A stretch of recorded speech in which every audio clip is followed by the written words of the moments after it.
I pledge allegiance to the flag of the United States of America and to the republic for which it stands, one nation, under God, indivisible, with liberty and justice for all.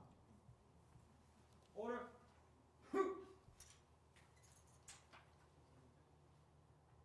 Outward. Forward.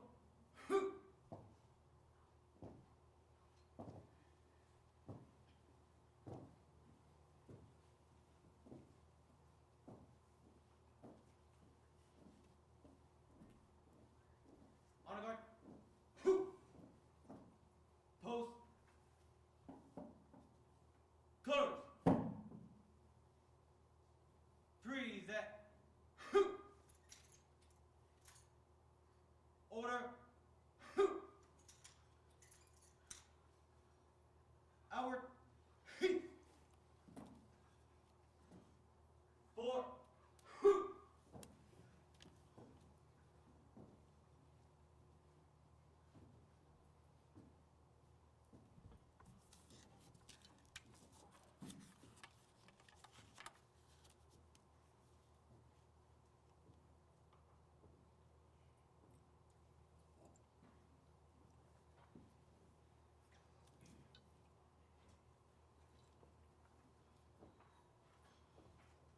You may be seated.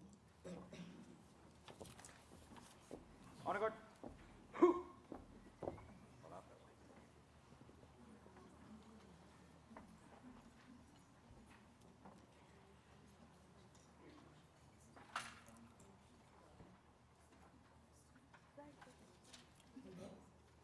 Thank you, Color Guard. The ROTC has performed for us ever since we've had an ROTC at Catalina, so we're very appreciative of that. So I'd like to introduce very briefly some of our honored guests. You just need to stand up and wave. And so first one I wanted to have stand up, please, is Dr. John Petticone, our superintendent. And next to him is United States District Court Judge Frank Zapata. And next to him is Arizona Supreme Court Justice John Palander. And next to him, we got a lot of judges tonight, is John Davis, who is a retired judge. John's a retired judge, but now he's our classroom volunteer, which is wonderful. And let's see. And then we have Dr. Abel Morado, who is the superintendent of high school. And since you're sitting over there, Shannon, I'm not going to say your title because I want you to do that. But this is Shannon Roberts, and he's the director of employee relations, right? Okay, and let's see, and then I can't stop without introducing our person of the year to be our wonderful principal, Mr. Rex Scott.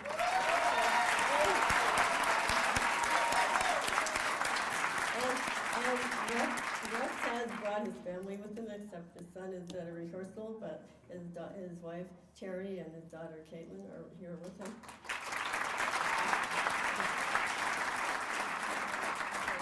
And it looks like I went through the first round. I didn't introduce 2 people, so, well, I think you deserve a round of applause. Julie Casper.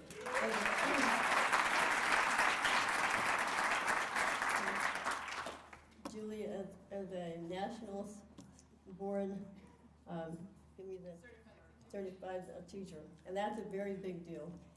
And so we're really proud of her. And on this side, we have the Executive Director of the Pima Community College Foundation, Cheryl House, and next to her,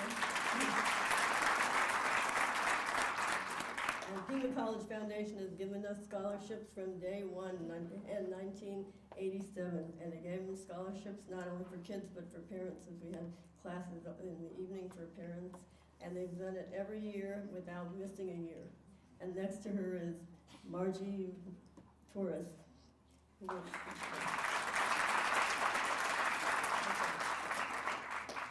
And I'm not going to introduce every single person because it's going to take a long time, but some of these people are going to be coming up and doing part of the ceremony. But I do want to introduce Steve Santa Cruz and John Vermont.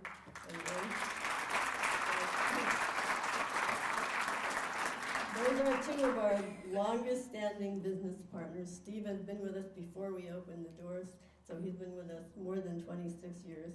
And John Vermont has been here ever since KB Home moved into Tucson. And you'll see the wonderful things they've done for our kids and our program as we go through the evening. And I'll introduce Mark Hanna because I can't resist, but because he raises tons of scholarship money for all of our students.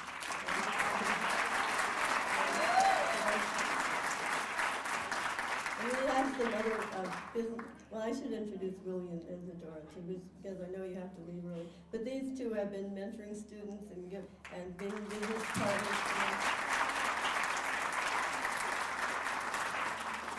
They have also been here since day one, and they've done amazing things for us and for our students. And Isadora's been in the mock job interviews for the entire time we've had them, I think. Okay, you want to get to the good stuff, and so do I. And so the Person of the Year award. I want to talk about that a little bit first before we let Rex have all the fun. And we started in our 5th year, which was in 1992, deciding that would be a nice thing to do every year, to have a person or persons of the year. And the criteria are that these are people that have done wonderful things for our students and our program. So we're not talking Catalina High School, we're talking Learn Center program. And so we've had Supreme Court judges, we've had superintendents of schools, we've had the president of Tucson Medical Center, we've had almost all of our wonderful volunteers, and so, but we never had a principal. And then this year, we just couldn't resist, because Rex is just so awesome, and he does so many things to motivate our students, and not only that, he comes in and he participates in the program. So in the beginning of the year, when we have our challenge assembly, Steve and John challenge our students to have no unexcused absences, to work really hard to raise their AIMS scores and their grades, and to stretch themselves. We have signs all over our room, are you stretching yourself enough?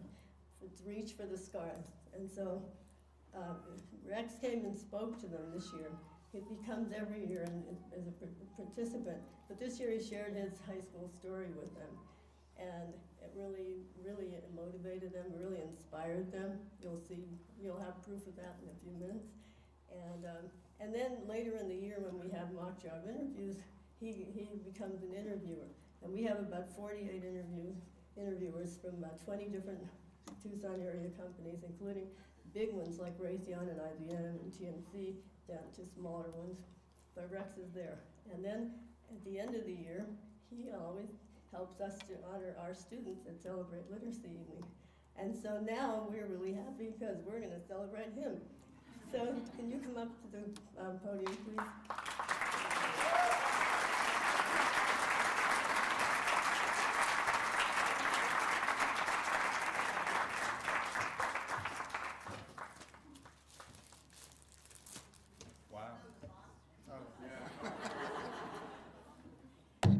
So we have a plaque for you, and I bet you thought you were going to get the same one that the other people got.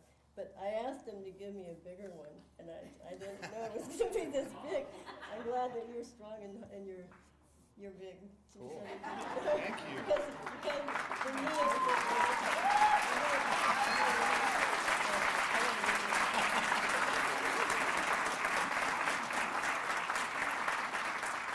okay, so it says 2013 Person of the Year, Rex Scott, in appreciation of your enthusiastic support of our program and our students, Arizona Supreme Court Learn Center, Catalina Magnet High School, Tucson, Arizona, April 18th, 2013.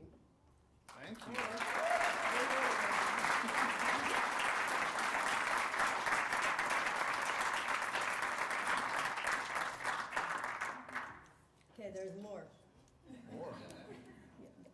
Justice Calander, can you come up, please?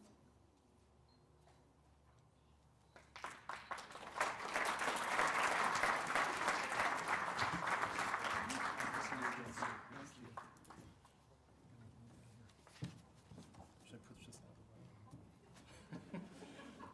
I'll look really tall, which I'm not if I stood on the side. Maybe I should. That's good. That's good. All right. Well, students, parents, family, friends, Rex, and distinguished guests.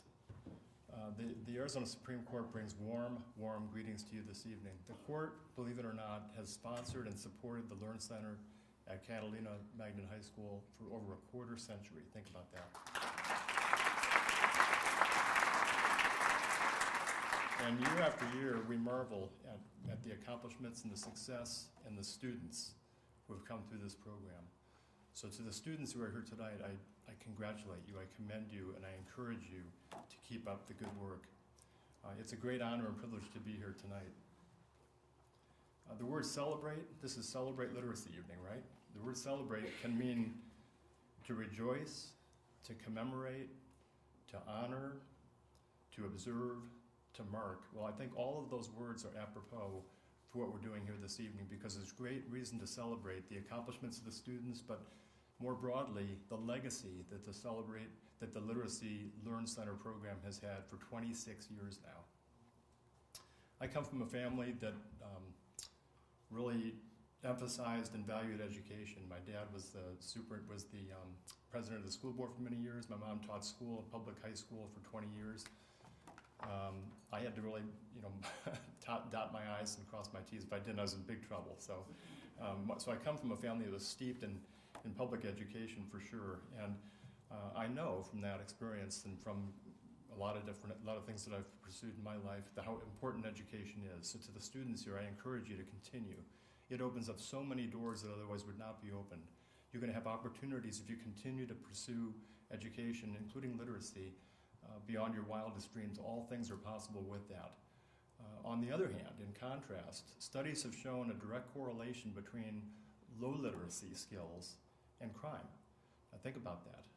And that's something, of course, the courts are very concerned with, as all of us are. And so literacy not only improves your chances in life, it also builds character, go-to attitude, can-do attitude, I should say, all kinds of positives, whereas the lack of literacy takes away from that. So we have much to celebrate here this evening. I'm happy to be here.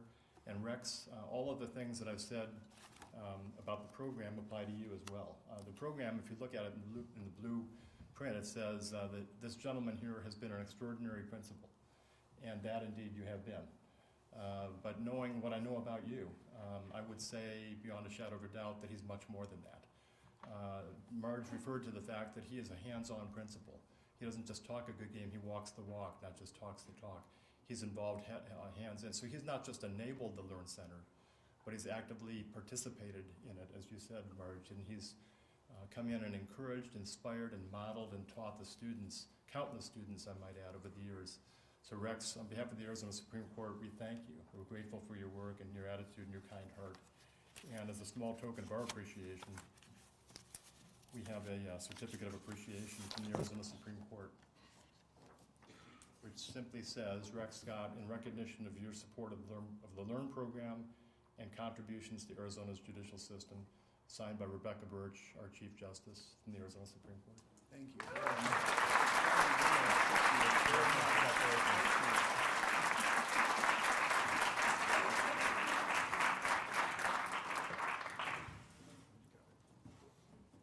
I just realized that I forgot to have people give their greetings. So when you come up, you can merge the two talks together.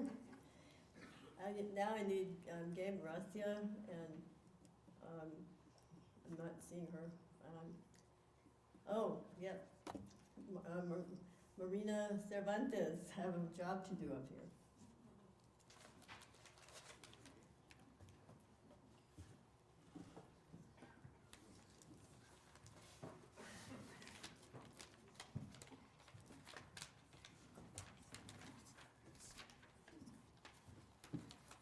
Mr. Scott, we want you to know how much all of us appreciate you, so we all wrote you letters and put them into a book for you. Wow. Thank you.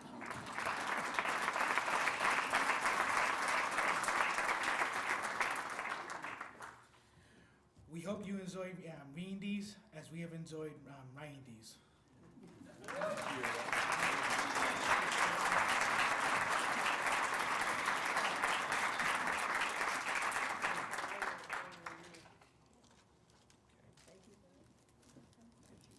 And next we have John Davis, who'd like to say a few words.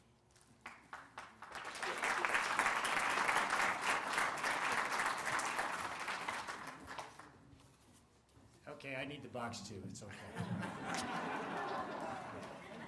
John and I played basketball for many years, and he always exploited his height advantage against me. So. But we're here to talk about Rex Scott tonight, and my experience with Rex is as my years as a volunteer, 4 years now at Catalina. But I want to cite some other experiences I had with Catalina. I was the presiding judge at juvenile court before I retired, and Catalina was not the place that it is now. And I won't go any further with that because we're here to talk about the good times and not the former not so good times. And these are good times at Catalina. I had a thought about Rex, and I want to say it just as I thought it. And I'm usually pretty good at extemporaneous speaking, but tonight I feel that this is so important to let Rex know and to let his family know what a contribution he's making. And the quality of his leadership is irreplaceable and vital to Catalina's continued success. And I know there's a lot of family sacrifices because this guy is there all the time. And I know he brings home the stress of that job, because I can't think of a harder job in America than being a high school principal. I thought I had some hard jobs in my life, but Rex Scott is one of the outstanding educators in America. We're so lucky to have him here in Tucson, and Catalina, you're so lucky to have him as his principal. Rex, thank you very much.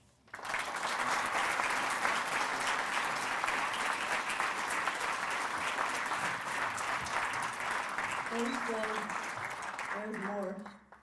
Steve Santa Cruz and John Vermon have something to say.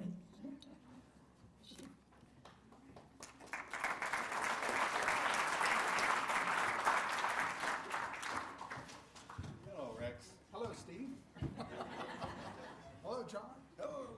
How are you? Okay, I don't know how we're gonna tag team up here, John, so I'll go first, you go second. Later you can go first and I'll go second. We're told to be brief, so my statement is somewhat brief, but it's very pointed. You know, I've been involved with the program now for 27 years, 26 years, and I've had occasion to see many principals come through the door. I've had many occasions to interface with all the principals at some point or another during that period of time.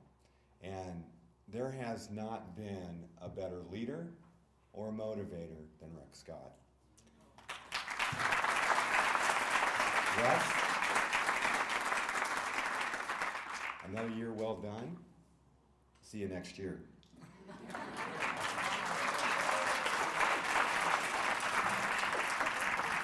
I have very little to add to that, other than just to say I'm so pleased to be here, Rex, this evening to be part of your program. Everything that everyone has said about Rex is spot on. Rex is a phenomenal leader. I shared with him earlier this evening that in the years that Steve and I have been holding the challenge that we do each September, it's palpable. The change in attitude and atmosphere at Catalina High School is remarkable, and I attribute it to Rex largely, if not exclusively. I mean, Marge has been a constant and is a fabulous teacher, but I think Rex has really provided leadership that was much needed, and I think we will all see continuing positive results from his leadership. So congratulations and thank you.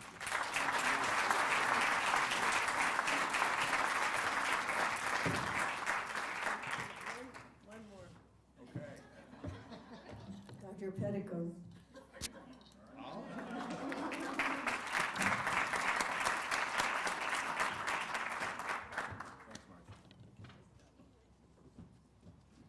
I've always wanted to be taller too, Rex.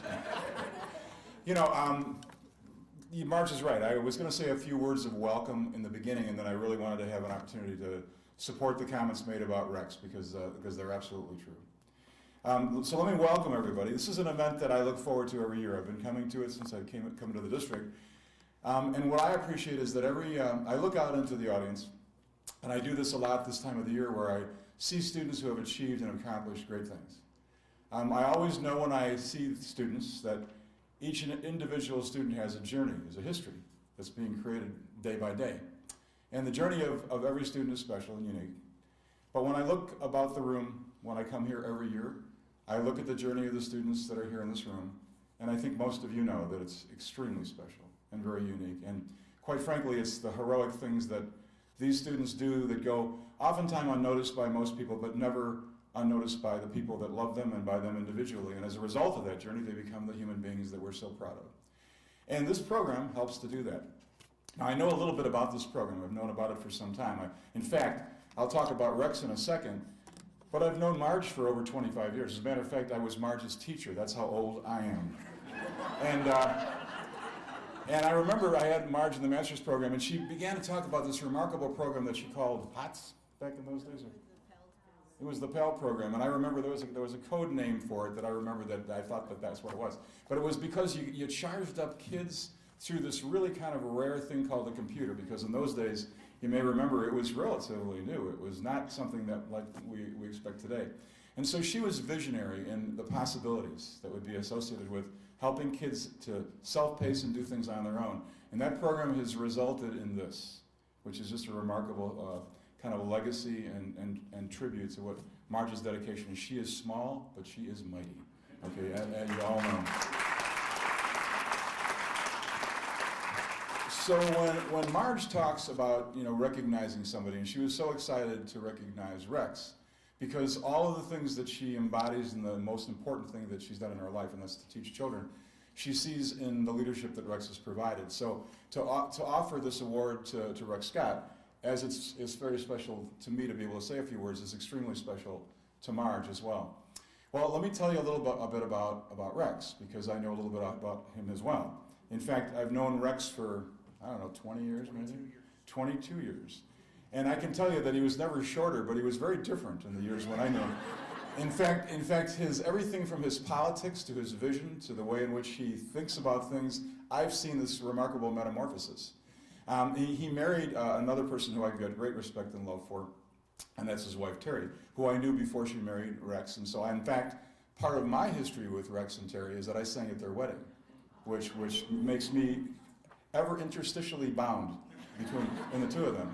And I didn't know Caitlin. Of course, nobody did in those days. But I remember Caitlin as an infant. And I remember watching Rex and Terry, and now Caitlin and his son, grow as a family, which is really what is the greatest tribute, I think, to Rex, and that is the family that he has. But I've watched him grow, and I've watched the family grow, and so I've gotten to know Rex as a person. And I've gotten to know Rex for the past few years as a leader. And I agree with everything that everybody's said, that I appreciate Rex's leadership. And I also expect Rex's leadership to go on in this district. And I am looking forward to that.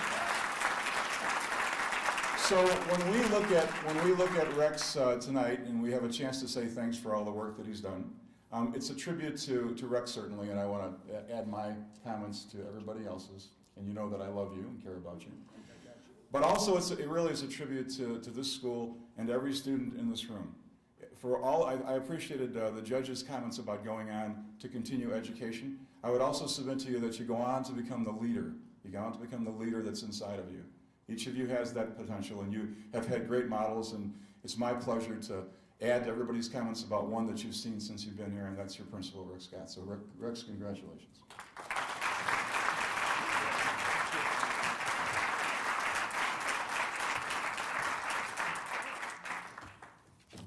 Dr. Petticoat. I think that was wonderful, and we're gonna hold you to it.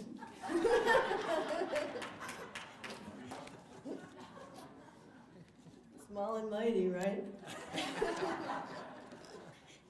Okay, so that's it, but I have a bag for you if you wanna carry on. Okay.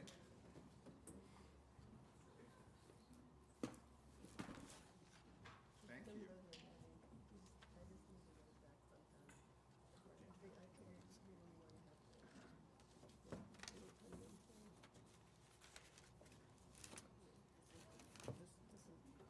This goes over I got it. Okay, congratulations. Thank you, Marge.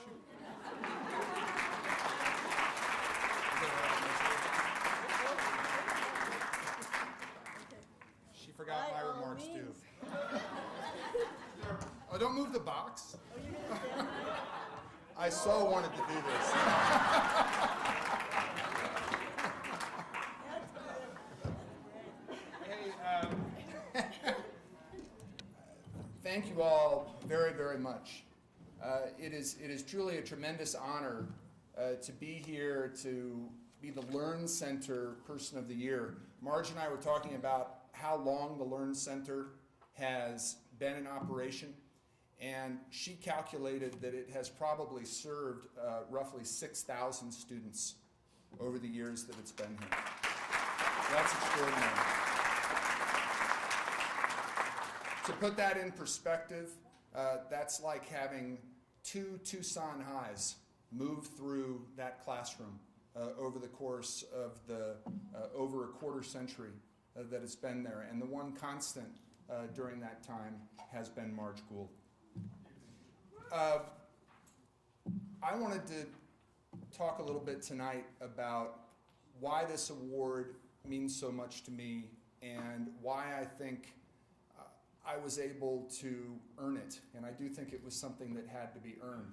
And I think the reason I did was because every day, not just at Catalina, but in my own home, I have so many heroes and heroines who inspire and motivate me.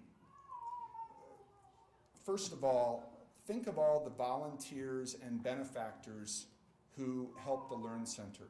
If you're someone who is either a volunteer or a benefactor for the Learn Center, could you please stand up?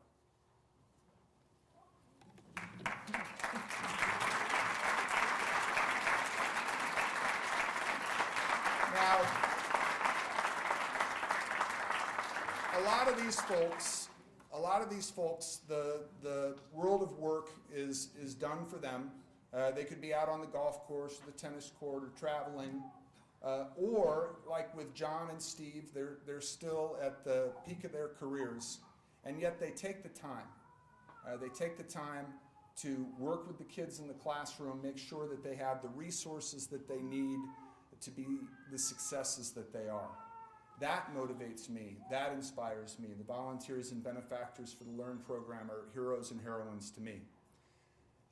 All of the students in this classroom, and Marge will tell you, I think well over 80% of your students are either English language learners or... Those are 80% are English language learners and 22% are special needs. So, well, that adds up to 102%. You never taught math, did you?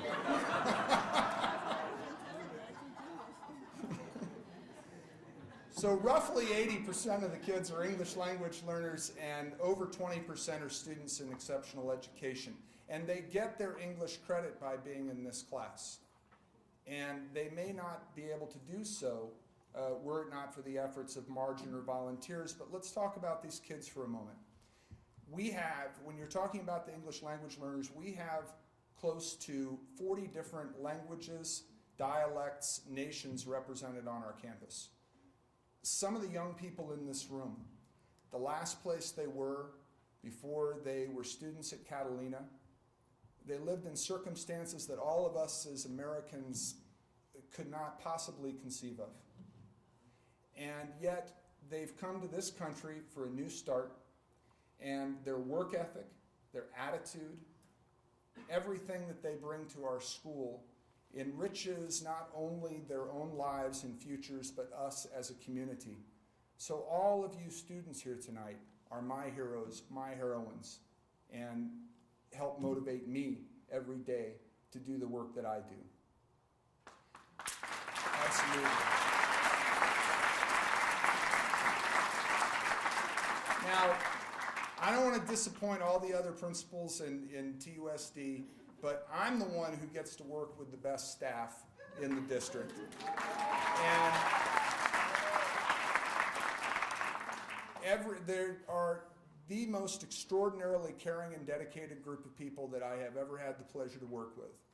And I would not want to start naming names because I would leave somebody out, but I am going to mention one person because I don't know how many of you know this, but my colleague, your assistant principal, Mr. Madrid, has never worked any place else but Catalina High School.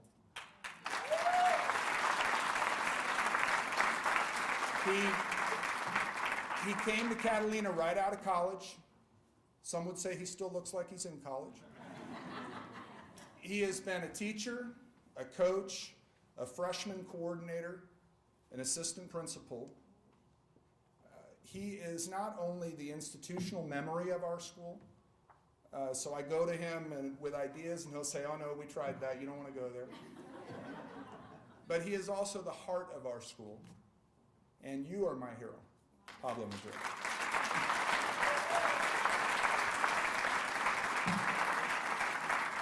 I was talking with our hostess tonight out in the foyer, and I'm not saying this to make you feel anything but pride, but I turned 50 this year, and Marge's first year in education was when I was 3 years old.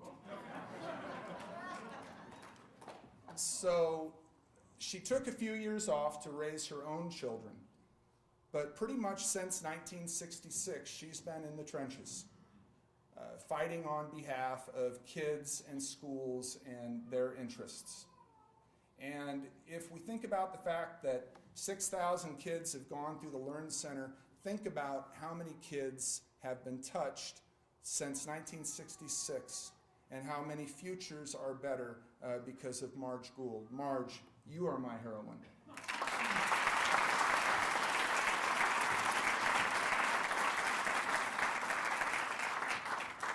Now, Marge told you earlier that Terry and I are blessed to have 2 children.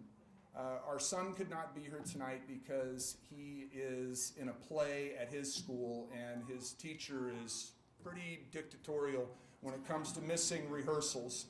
But I will tell you, my son Trent is my hero. When there was a play down at the Temple of Music and Art a few years ago that I took Trent to, and when we were walking back to the car, I asked him why he enjoys performing, why he enjoys being a theater kid. And he said something remarkable. And it speaks to the character and heart that he has as a young man of only 18 years of age. He said, Dad, I enjoy making people happy. My son is my hero.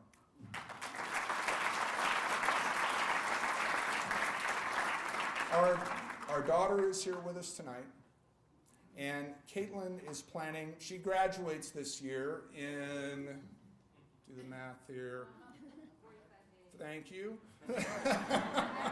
Thank you, 35 calendar days. She has it down to school days. She and her brother graduate. And Caitlin is planning to become a family therapist, a counselor. When you ask her why, she says it's because she likes to solve people's problems. She's a good listener. And I will also tell you this. She hasn't said this about herself, but I will say this. She is one of the most even-keeled, even-tempered people that I've ever met in my entire life. I've known her, of course, her whole life. I think I've seen her get really mad 3 times. How that came from us, I have no idea, Terry. But my daughter is my heroine.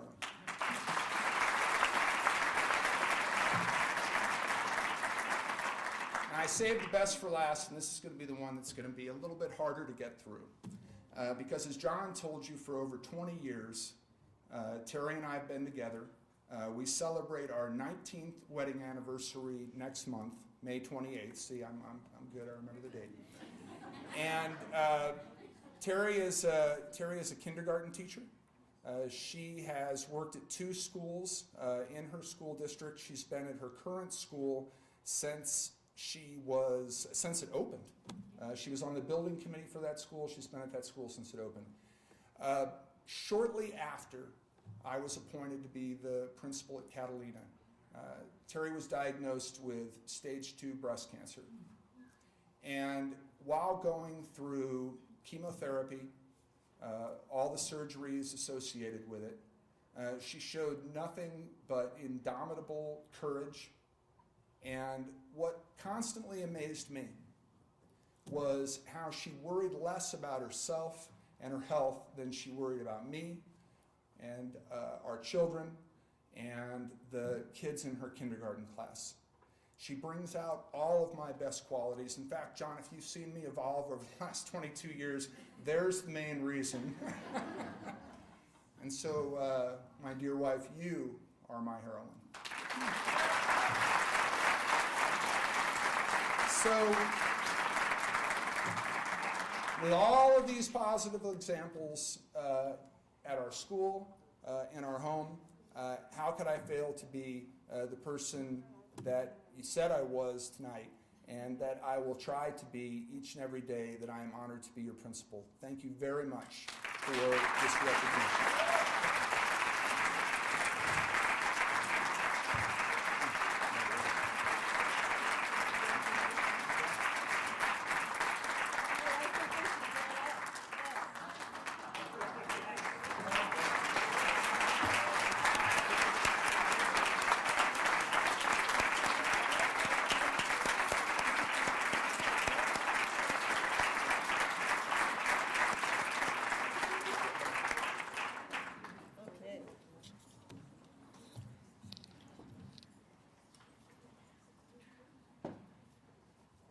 Okay.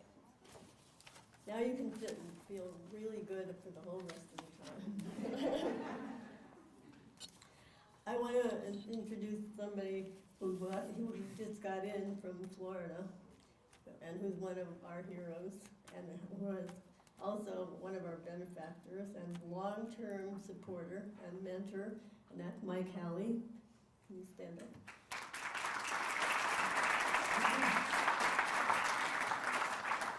John Vermont and Steve Santa Cruz told me he's not going to get here because the planes are all late, and I guess that's what happened. But you didn't miss him, the whole part of it, the whole program. So we're going to be, right now in fact, we're going to move to one of our alumni, and that is Mr. Shannon Roberts.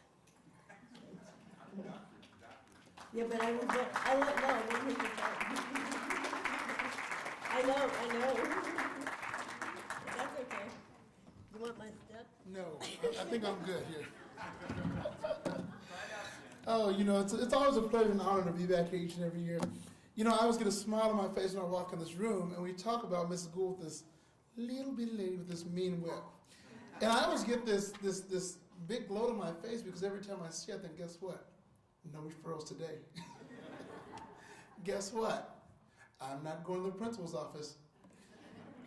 So anyway, she asked me to share with you all my journey.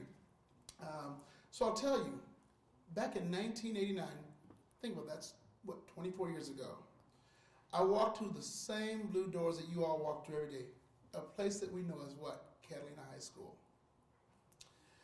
When I walked through there, I thought, oh my God, it's my freshman year, What am I going to do? I'm going to goof off, I'm going to have a good time. That's what we do in high school, right? Well, guess what I did for about the first semester? And then I thought, well, you better take it a little serious. No, not yet. I have plenty of time to catch up.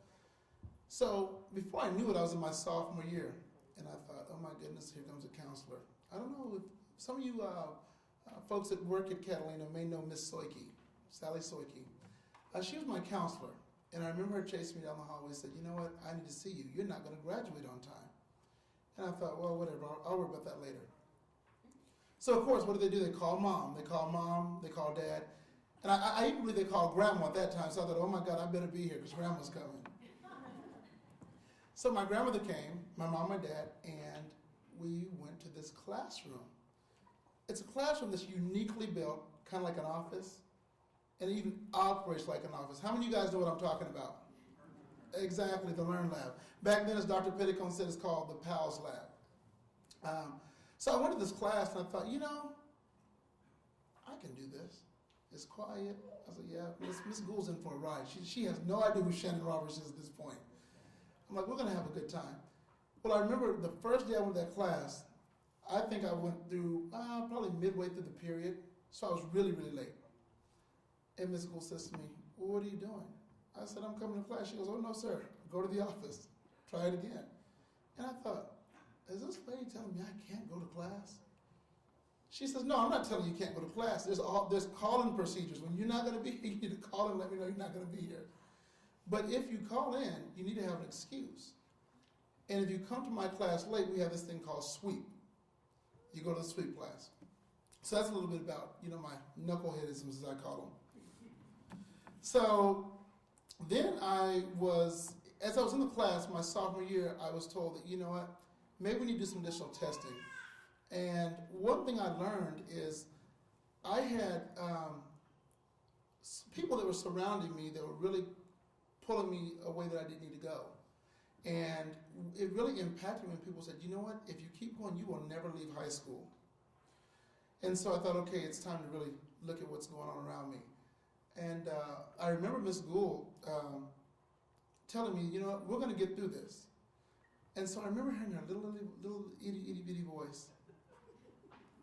But guess what? She had a mean whip for education and commitment. So, you know, I moved on through that. And I recall that I was like extremely resistant to education. And it was more that structured model of education. And when I went to the Learn Lab, you know, it was a little different for me because now I could do things that I liked. Now the focus was on me, the class clown. So it kind of sucks the wind right out of your sail, right? So after working with Ms. Gould, you know, we set up some goals for me. And she says, you know what, they say that you have a reading comprehension and a problem with written expression, but we're going to get through this.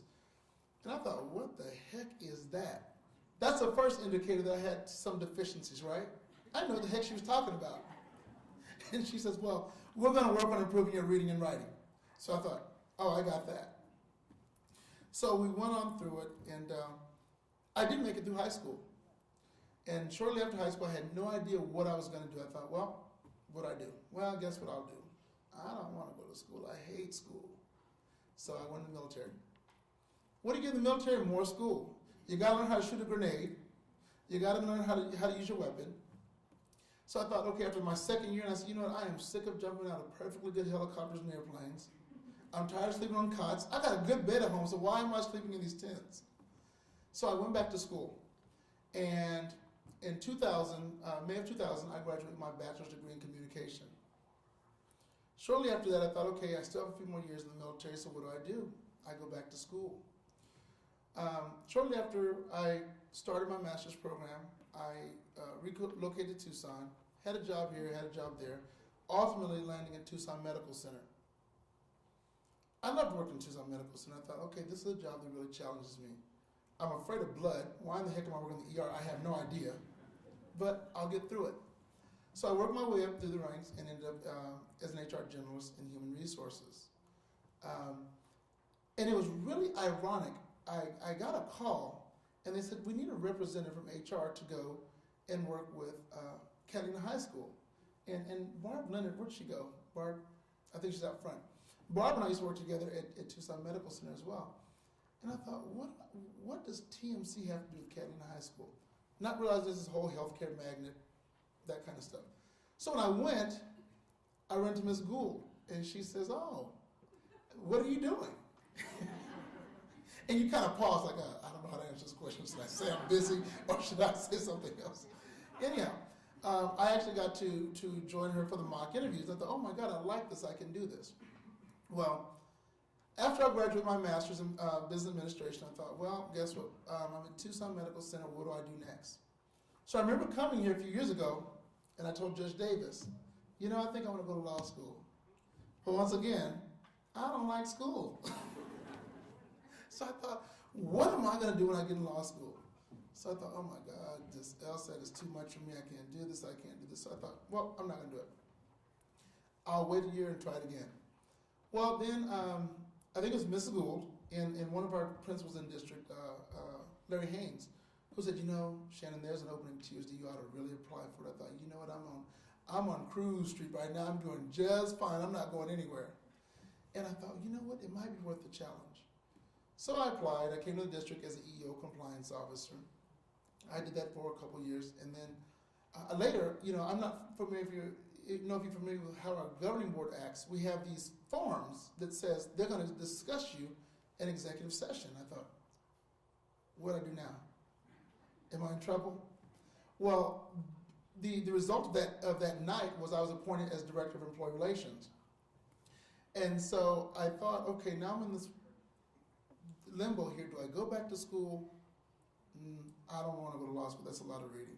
So I enrolled in Concordia, and now, almost 2 years now, I've had my PhD in Human Resource Management and Organizational Psychology. And so last year when I spoke, I told Judge Davis, said, you know, I told you I was going to get a law degree, but I got there and I decided I was going to do something different. So after doing that, I thought, okay, now what's my next challenge? And I thought, well, I'm going to take it easy for a little bit. And then Ms. Gould gives me this email this year. She goes, you are coming to our mock interviews this year, right? I thought, oh, yeah, I'll be there. Well, labor negotiations, things happen at work. You know, I have to do what I have to do as well. I wasn't able to make it. But I felt so obligated that we had an all-administrators meeting at Catalina High School. I thought, if I don't go and see Ms. Gould, I'm in trouble. And as soon as I walk in that room, she goes, I was just talking about you. And she pulls this paper out of her purse, and she says, you will be in our literacy night. I said, I will most definitely be there. You have no problem with me. So, you know, and I'll leave you with this, you know, the more you know, the more you owe. And I say that each and every year I see you guys. You know, I don't know if any of you guys are familiar with the book Rich Dad, Poor Dad by Robert Kiyosaki, but I think of my mind as an empty house, okay? It's a liability when I don't use it. It's only an asset when I'm gaining something from it. So I ask you all to challenge yourself to be better than you are, better next year than you are today, and I challenge you to learn more next year than you have this year. And I will tell you, as Ms. Gould always said, I'm always full of surprises. And you know, I teased my boss, Dr. Petticombe, about this because many people didn't know that I was a former cosmetologist at one point. So this year I come into work and I'm just all smiles. They're like, well, what's going on? I said, well, you know what? I did something different. So I'll tell you, I'm 3 months into my first solo venture of being self-employed, or a business owner, should I say. I have opened my own hair salon and barbershop, and I'm in month number 3. So if you're ever in First and Fort Lauderdale, drop in and say hi. Thank you. Thanks.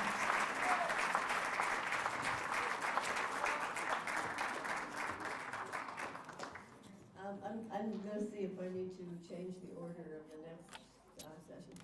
We have another alumni student who's here ready to speak, but her husband is at home sick, and so would you like to come now? Okay, come on up. This is Allie.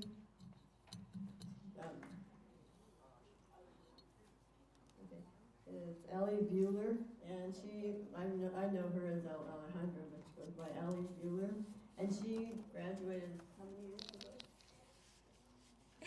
Okay. It's starting to be harder and harder to say how many years ago. But it was in 1992, so you can do the math. Well, like March was saying, my husband is sick, so I'm gonna make it short and sweet. But it couldn't be a better night to come. I was very inspired by what Rex Scott, what you were saying. It's really, It sounded way back in my heart. And by Shannon Roberts, the stuff he was saying, it also reached a little bit because it all goes back to my years. When my parents divorced a while back, I had to stay home in Mexico and take care of my brothers, my two younger brothers. And I couldn't go to school. Probably was the 2 longest years of my life. So when we came to the US and joined my dad, it was wonderful to get back to be a kid and be in school. I'm sorry. See, you started this. You got me to think about it. And so I was suffering a little bit of culture shock and school shock because I wasn't used to it.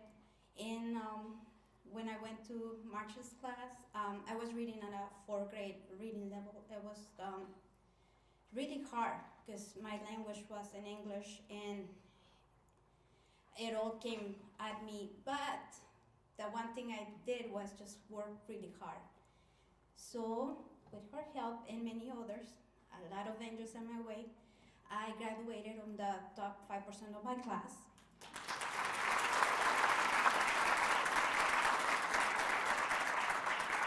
I did get a tuition scholarship to either ASU, NAU, or U of A. I went for U of A, go Cats. But that was just tuition. You have to eat and have books and photocopies and by then car, gas, and a roof. By then I thought I could handle it and be independent and have my apartment. And I was gonna have all these friends that were gonna move in with me and pitch in, and I ended up supporting them all.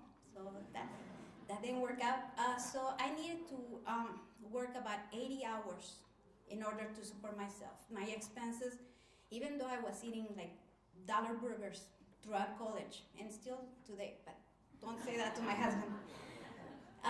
But I couldn't do with less because back then we didn't have the education, and still today, they pay you very little. They make you work really hard for nothing. So the first year I did real good because I was young and I could handle everything. And I even made it to the dean's list, so that was very nice, right? 80 hours and still made the grades. By the second year, I was really tired. Sleeping 4 hours a night wasn't cutting it. Doing homework, it was really, really tough. And even though I have a sweet dad that always supported me in the heart, he worked himself 3 jobs, and one of them was an overnight. So I wasn't gonna go and say, Daddy, help me. I couldn't. I was already a grown-up. So I just kept on going, and I said, okay, let's see, what can we do? I still need to eat. So I decided to go part-time, and I did that for 6 years, and they were very long and very hard, but I didn't let go of the dream. I just, kept on grabbing it because school was really important for me. And that was very long. So then I discovered student loans. And I said, I think I can do this.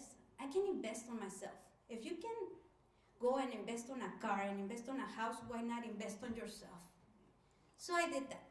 And I finished the last 2 years. I did all the units that I could put in there so I could take advantage of that money.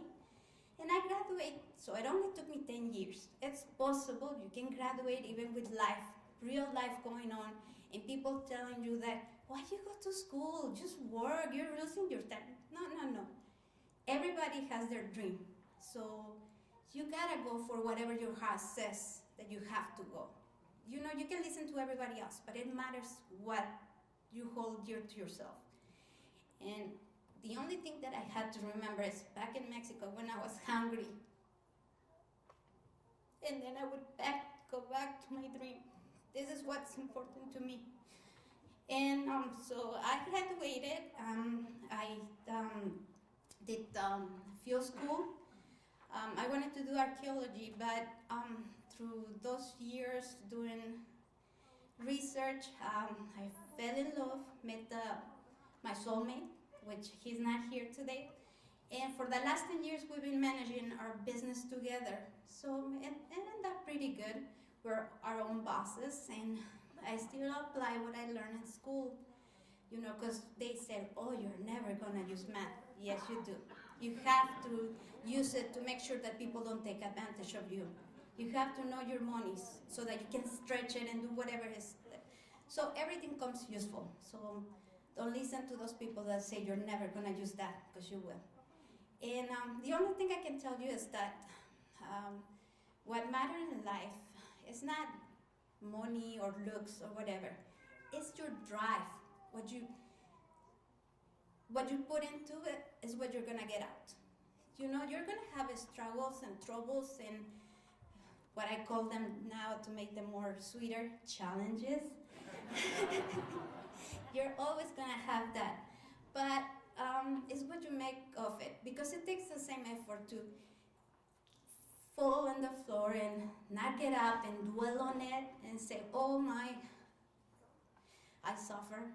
Or just get up and keep on going. It takes the same effort. So just get up and keep on going. People can say, oh, you're not smart enough. Maybe, but you do have that inner strength. Look for it. Everybody has that power to look inside and keep on going, go forward. So, like I said, I was gonna make it short and sweet. That's my message. You know, life is what you make of it. So, go for it, kids. You can do it too.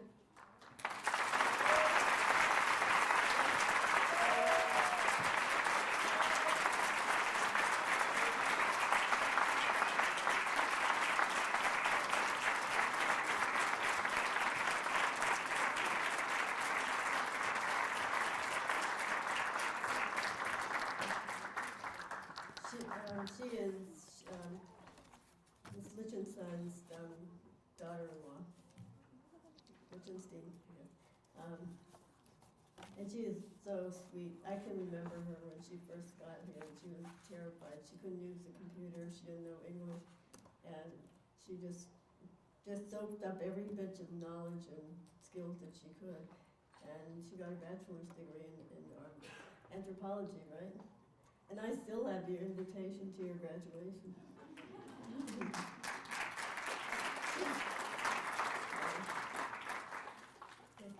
And now we're going to introduce our wonderful, wonderful dream team of volunteers. So if all of our volunteers can come up here, we have some things for you.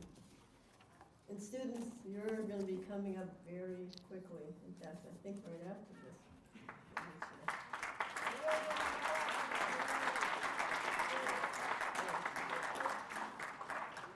Yep, students are going to be next.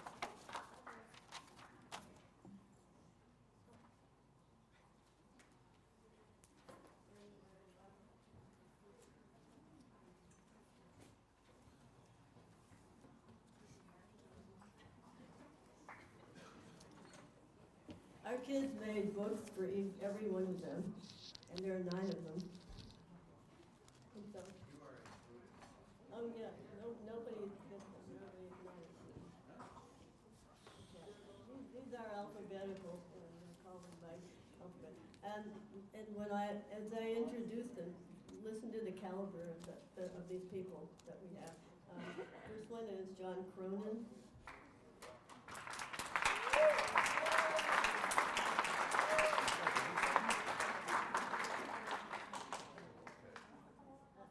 John is a retired United States Marine Corps general.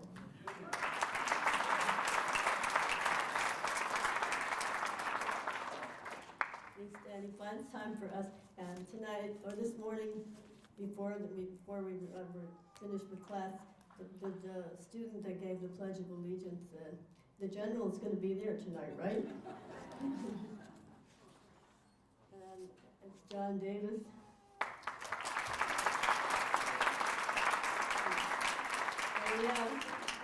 And we have a judge, and I thought they would be really afraid of him when he first came, but it wasn't that way at all. they ask me every week, Miss, when's the judge, what day is the judge's day? I say it's Monday. Why? Are you in trouble? And they say, kind of. And I want to tell you, I don't even know if Rex knows this, but John goes to almost all of their athletic, their games in school, right? If you're eligible, I'll be here. So that's the amazing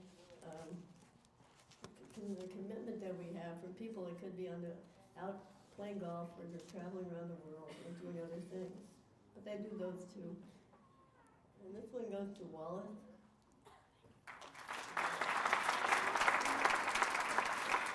And Wallace was a first grade teacher. And at first she kind of was shy with a high school student. She would sort of stay back from them a little bit. And then Diego took her inside and said, Wallace, let me show you how this is done. But Wallace knows everybody in Tucson. Wallace brought us Judge Frank Zapata, who we've been meeting soon.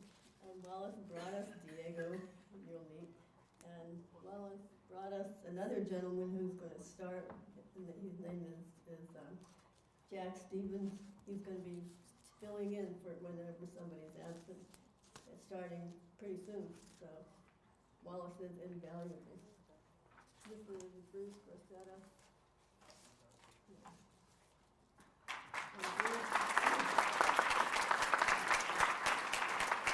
Bruce has about 5 degrees, and one in Spanish. He's an Air Force Academy professor.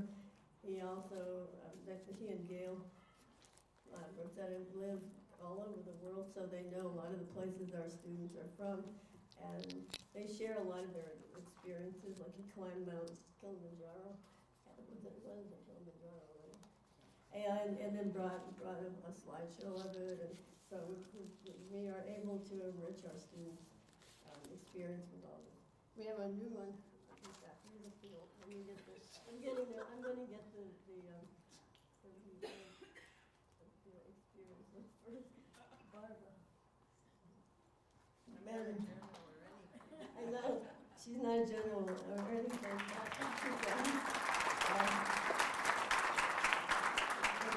Barbara is actually a science teacher and retired, and she worked for TMC for a very long time, and she mentored a lot of girls for her. And what I love about Barbara is she knows how to use Excel, and I don't. And so she helps with all of the everything that we print out, and all the signs, and all the invitations, and all of those types of things. And we need her badly for events like this and mock job interviews. And she does it with a smile, and she's wonderful. And she's been with us about 18 years, I think.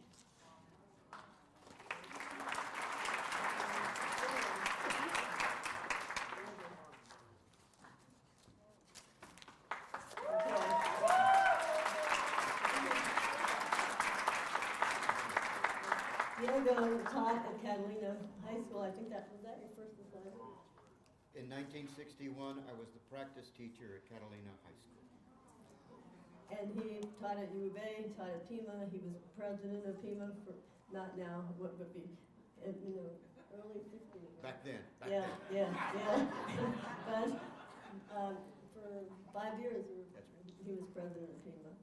And the kids really enjoy Diego's humor and Diego's way of getting them to understand things. And of course, we speak Spanish fluently. That helps a lot with our classes. So it's wonderful having this much variety in all these different careers. We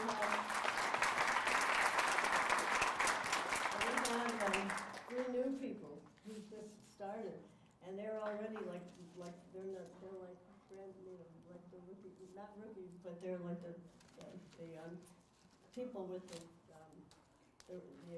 experience. One is Rebecca Doxtaker.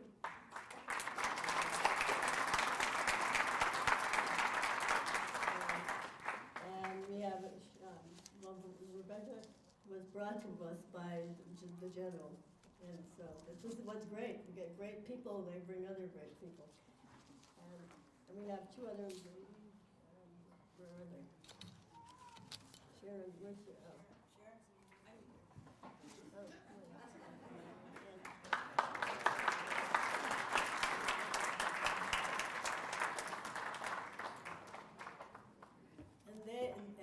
Sharon worked in a literacy center, and Judge Davis's wife recruited Marilyn. She worked for the United States Forest Service, so now we have the United States Forest Service offering us all kinds of equipment and things. So I want you to give a giant hand of applause, and I want you students to get up this morning and talk about it.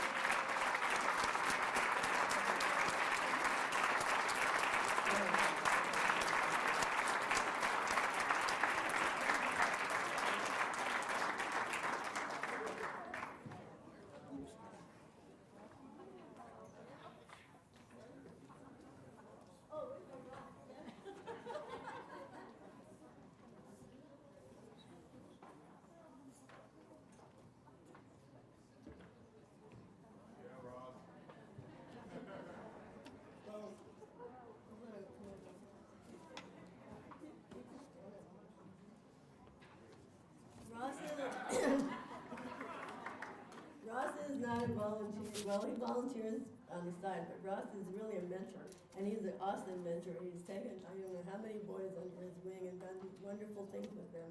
And he does volunteer because sometimes he'll call me and say, "So what do you need for the job interviews?" And I'll tell him I need like about 15 more companies, and he'll say, "Okay," and he'll go out and try to get them. And so we really, really appreciate you. And this is a different certificate from what they've gotten, and so. Thank you.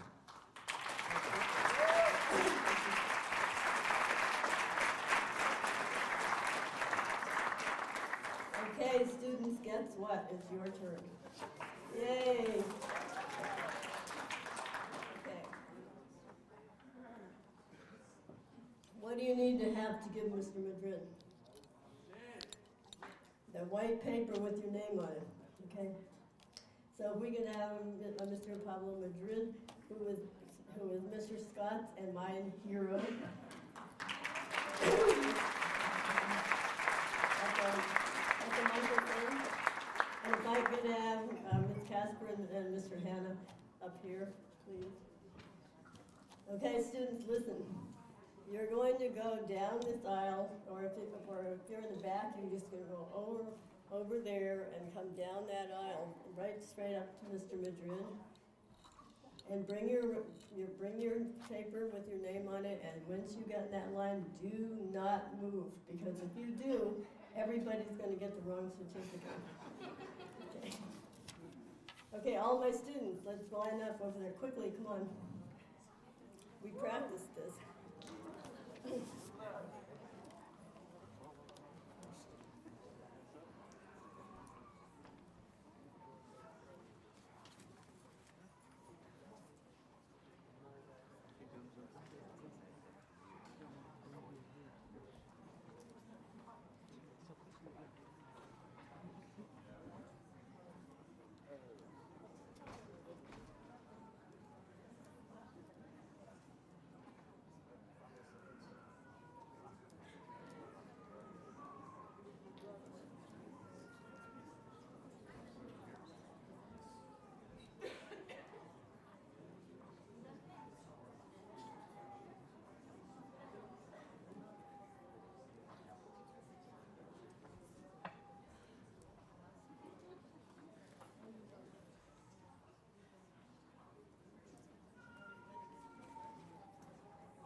First student is Cody Winston.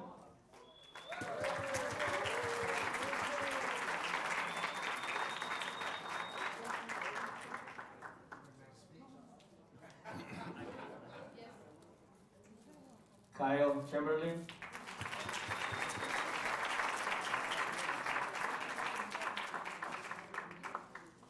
Chastity Pruitt.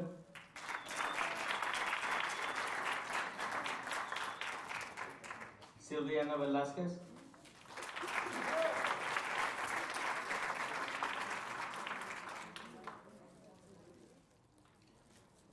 Kimberly Rivera.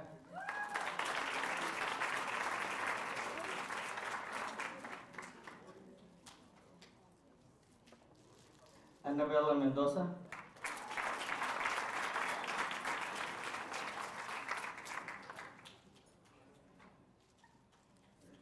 Mireille Yembo.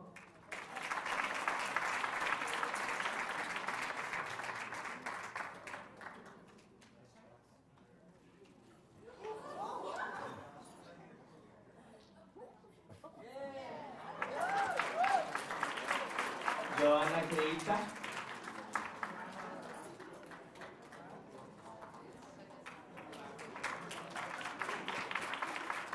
Patricia Cole.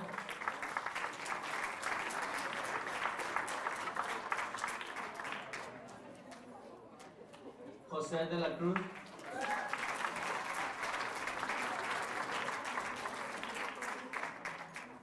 Rodrigo Elenes.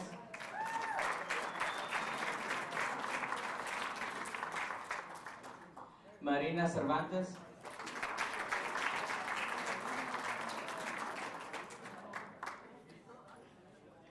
Joana Núñez.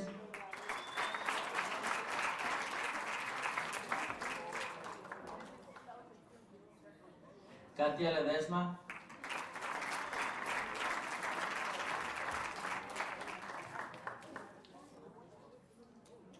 Colin Fayette.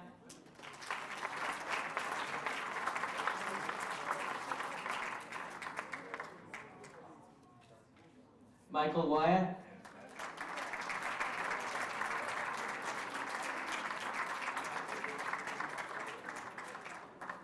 Rumer Jensen.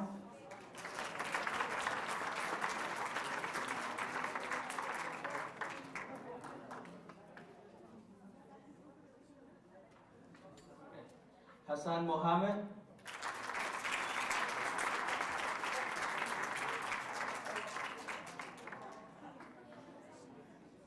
Abdi Ayman.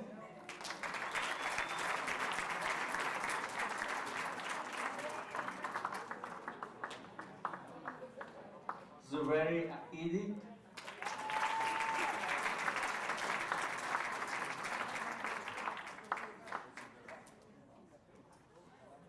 Ali Duale.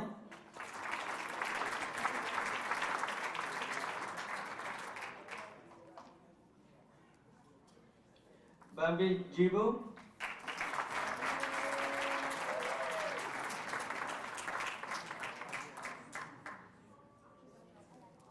Marissa Kennedy.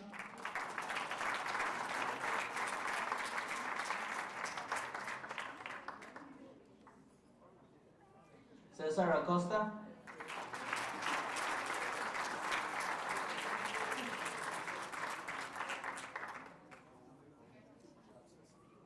Tedros Gaman.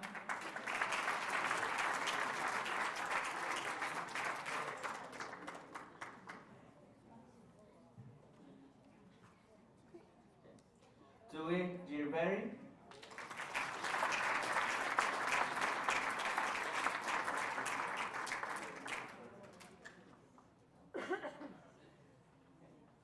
Abdul Hemadkel.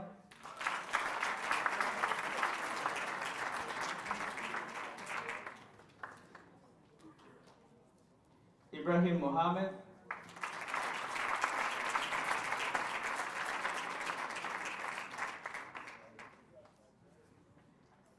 Ayub Mersha.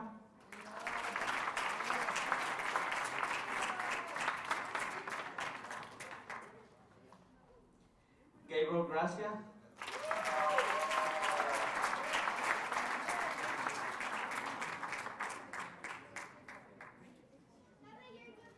Gilbert Encinas.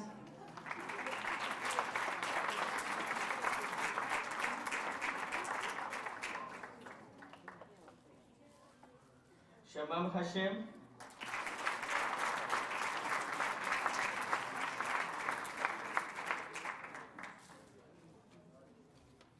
Mursal Nabi.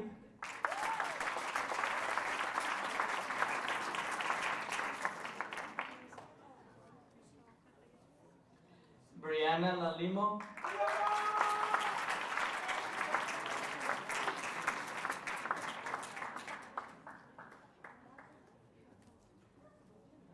Shukri Isa.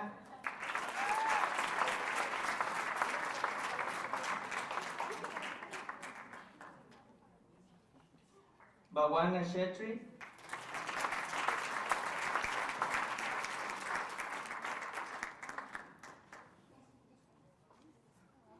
Kamal Shunshuri.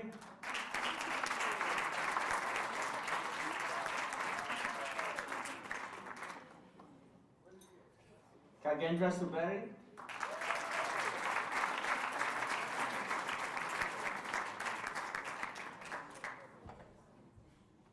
Anjan Biswa.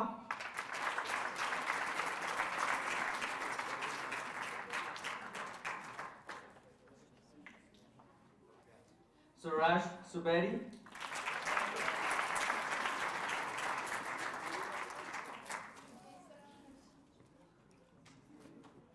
And last but not least, Shitan Ketat.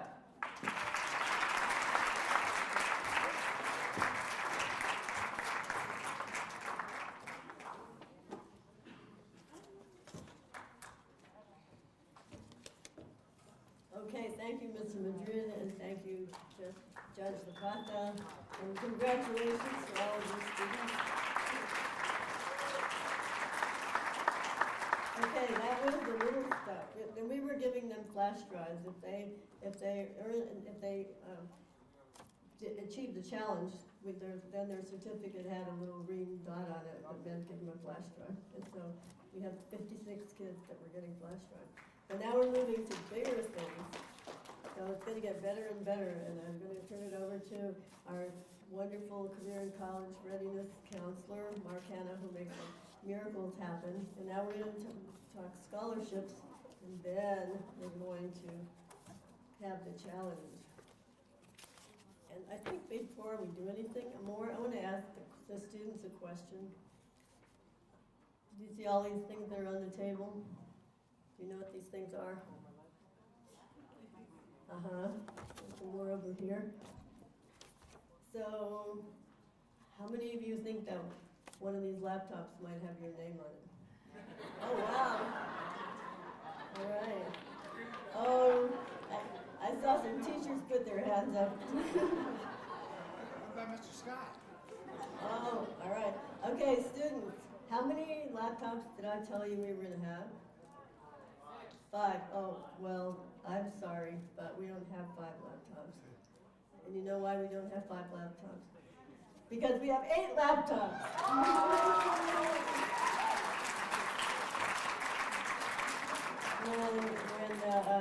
When the Dell Computer Corporation heard about you, they gave us 3 brand new laptops as a gift. So now how many of you think their name might be on it? Now you got a better odds. You can't raise your hand if you're a volunteer. Okay, all right. So how many of you now think that your name is on one of these laptops? Oh, Mr. Madrid thinks so.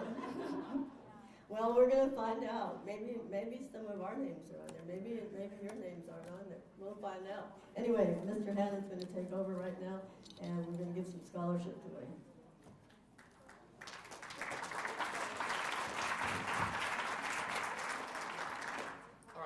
Thank you, Mrs. Gould. You know what? What an honor it's been to know this lady for the last 8, 10 years, whatever it is I've known her, and she's the person who convinced me to come to work at Catalina as a volunteer and then move on, and I was blessed to be able to have a job there. And so how about a round of applause for Mrs. Gould?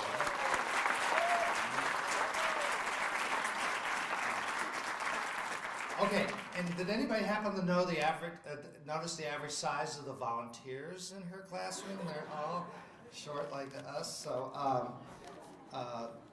some method in her madness there. Okay, so scholarships.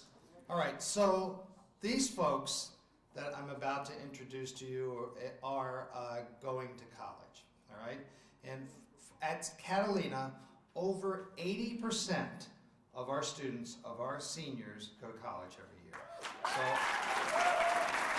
So that really compares favorably with every other high school in the district and much better than some. And when you think about the demographics of our school and the fact that pretty much 90% of our students would be the first person in their family to go to college, it's just an amazing number. And I'm so proud of our students. I'm so proud of our students. So, my motto is you can do it, you can afford it, you can go to college. And these students out here today are proof of that. So our Mrs. Gould has had a partnership with these following folks for quite some time, and that is Pima Community College Foundation. I just happen to serve on the board of that foundation, and it is an amazing organization that collects money and distributes scholarships to students to be able to go to Pima. Now, Pima's been in the news lately, not such great news, but the truth of the matter is that the students of Pima, first of all, we are blessed in this community to have a institution such as Pima. Thousands and thousands of our students go to Pima. Matter of fact, at Catalina, 60% of our graduating seniors will go on to Pima. We make up, at the downtown campus of Pima, we make up the largest group of students of any group of students they have there. Pima is such an important institution to this community, and despite this bad news, it's nothing about the students there. It's nothing about the academics there. This school is a great school that continues to serve our community and needs your support, and certainly our foundation needs your support in terms of scholarships. And tonight you're going to see some smiling students who are going to be the beneficiaries of that support. So before I go any farther, I would like to introduce Ms. Cheryl House, who is the Executive Director of the Pima Community College Foundation. And Margie Torres, you want to come on up here too? Come on. Margie Torres is the Scholarship Director. All right, so we're about to hand out some scholarships. So I know the computers are shiny, but scholarships make you go to college, all right? So they're good.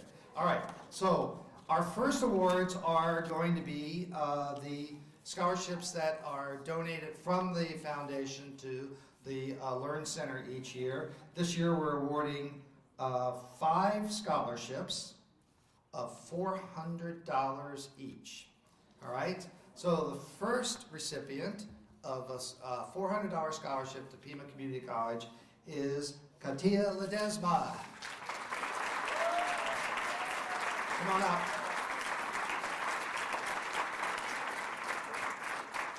Okay. The second recipient of a $400 scholarship to go to Pima Community College, Mursal Nabi.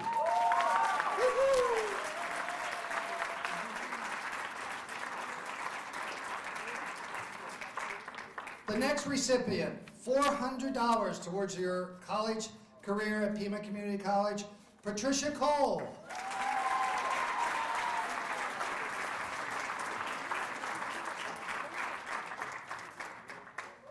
The next recipient of a $400 scholarship for Pima Community College, Ibrahim Mohammed.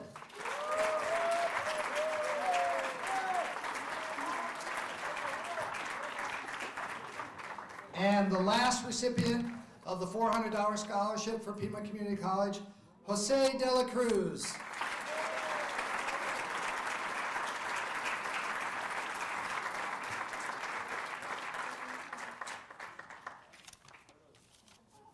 All right, so congratulations, folks.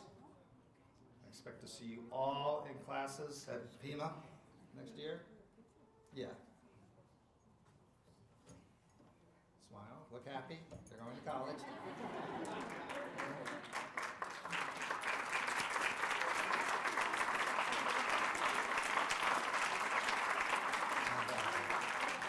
All right. Okay, so next, 3 more scholarships. All right?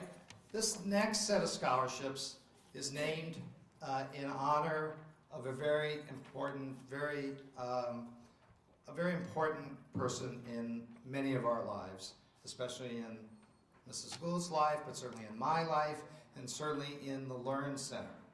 His name is Herman Gould, right? Herman passed away a few years ago, but he gave every bit of his time and effort and was just an integral part of the Learn Center in every single way. And I'm going to tell the same story that I tell every time up here because I just love to tell it, and it makes me kind of cry when I say it. But I can remember very specifically a day in the Learn Center when Miss Bonnie Morlock, sitting right there, brought in a new computer a new printer for our Learn Center. And she had to name it in order to load your printer onto your computer. You have to name the computer and sort of to address so you can send documents there to be printed.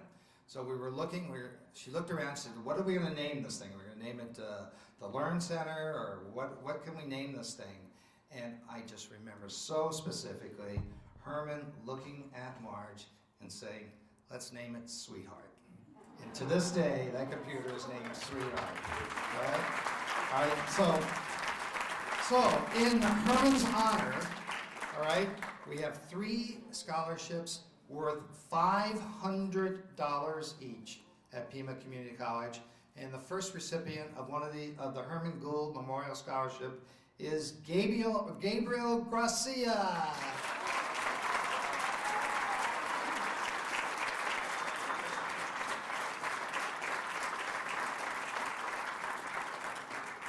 Recipient number 2 of the $500 Herman Gould Memorial Scholarship is Shamam Hashim. Shamam, yeah.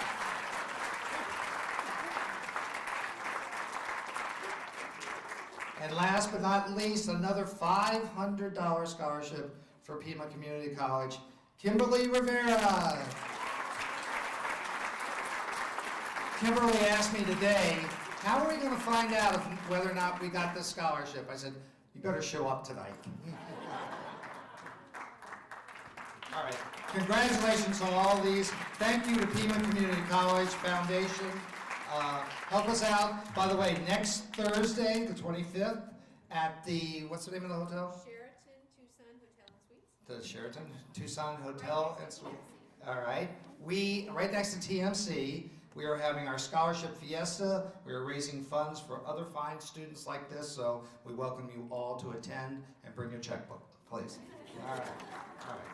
Congratulations.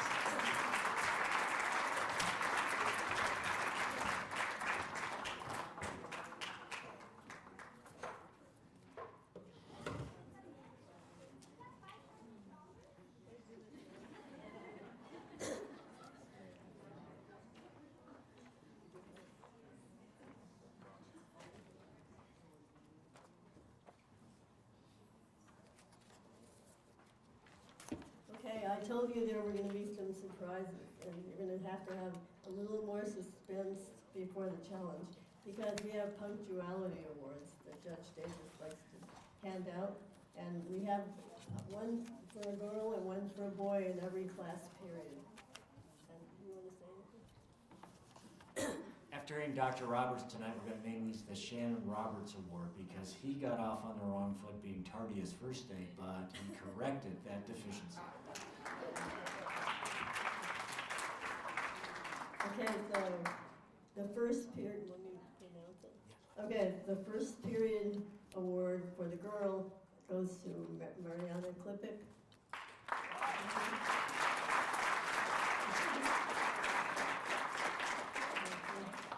Not here? Well, okay. I guess she'll. Mariana just got a job at Costco, Oh, so that's right. yeah, so she's there tonight. I wish I could And for the boy, it's Rodrigo Elenes.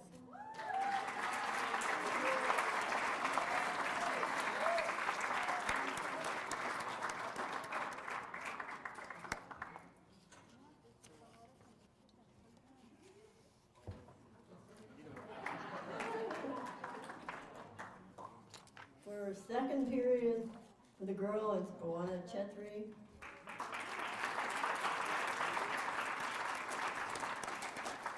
And the boy is Kakendra Sivedi.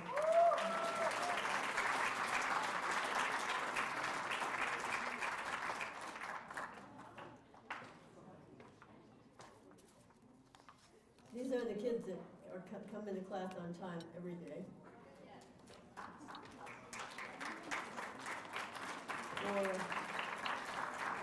For third period, it is Dennis Simmons for the boy and Shamam Hashim for the girl.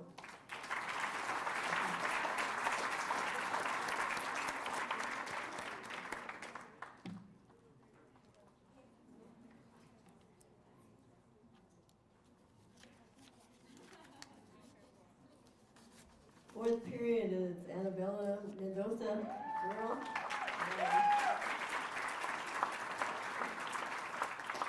And Zuberi Ivy for the boy.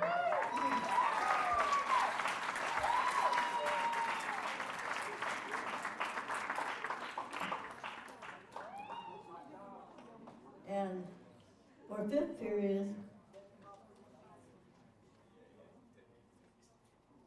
it's Jacqueline Guadalupe for the girl and Kamal Sanchari for the boy.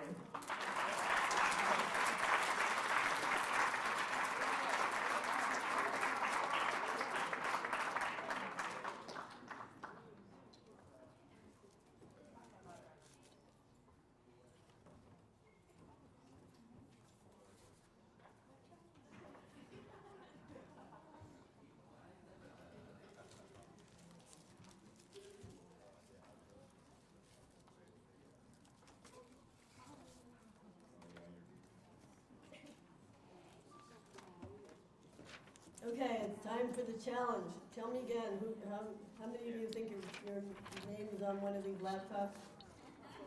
Ah, all right, we're getting more. Okay. We have a tradition that we usually have the people that earned them last year come back and call the names, but one of them is studying in Colombia right now, and the other, I couldn't find the other ones because they changed their email addresses and so forth, I guess. So, we're going to have Mr. Santa Cruz and Mr. Berlon give them out. And the first one is Marina Cervantes.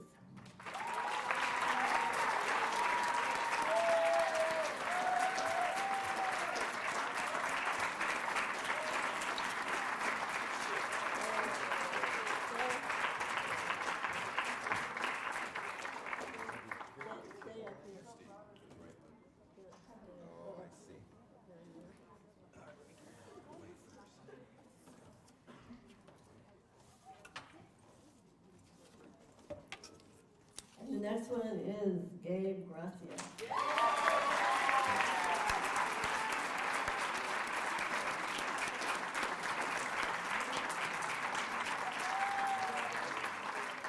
One of the requirements is you have to be a senior going to college. We don't give them to you if you're going to sit home and play video games on it. Okay. Next one is Joanna Kita.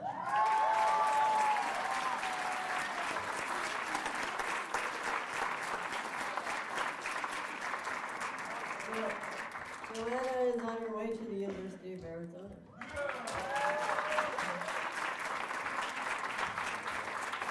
And the next one is Ibrahim Mohammed.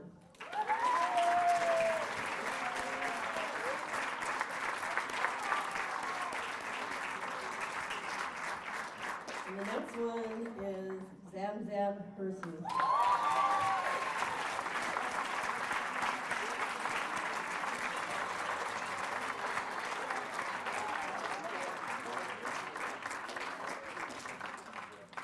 Next one is Bambi Ubuntu.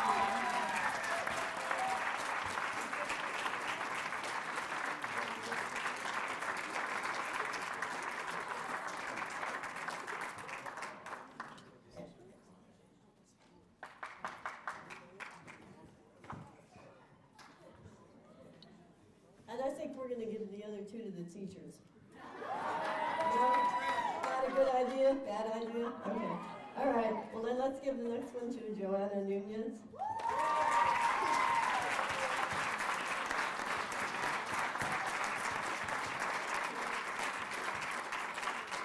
And she's also on her way to U of A. I guess we'll give the last one away to, and that one's going to Kakendra, to Betty. Okay,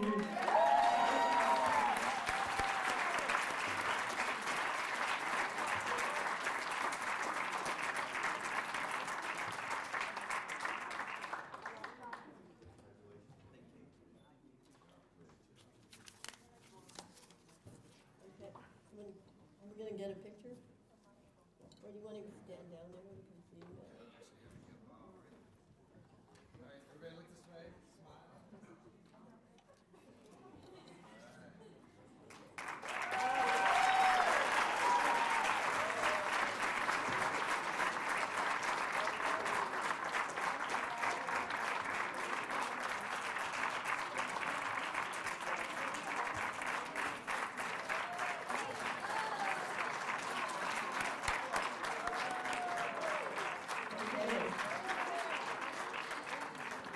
Okay,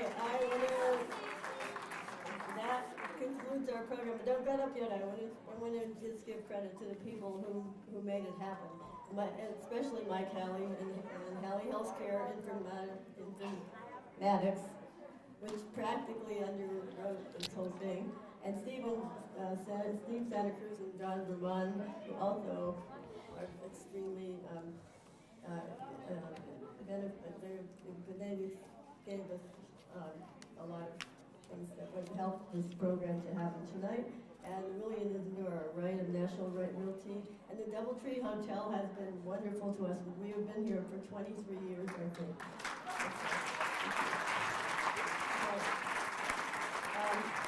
Right through those doors, there's food and there's a mariachi band. And I hope that you all had a wonderful time. I had fun, and I know Rex did. And we'll see you next year.